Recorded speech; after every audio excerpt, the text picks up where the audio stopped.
Bak bu da ha. Bak böyle küçülen evler bak bu. Bak bu da ha. Bak bu. Bir de yalandan prezidentin bakın. Avladılar çift göl kadınlara ver. Bak da ha. Geçen kadar. Kaderin bak da ha. Kaderin söküşün bak. Sökün. Kadının altına çamur. Gel buraya. Bak bu da ha. Bak bu da. Bak da ha. Bir de şey verilen var burada. Bak bu değil.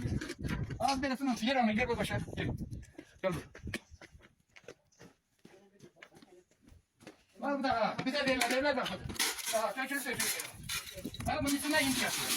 Hala bir ay değil ben böyle. Bak bakın. Sana prezidentin başına almak olarak kendi eski başına verir. Bak daha net.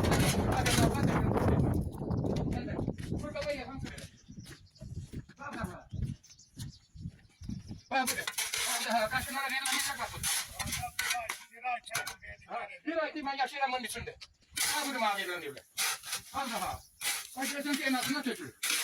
Bak en altına. Bak bakın. Bak neler bak bakın.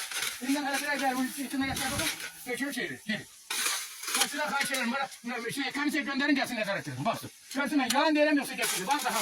Bak bu yerin bile resmi bak daha. Ver kişi bak. Bak daha. Bak bu verci bak.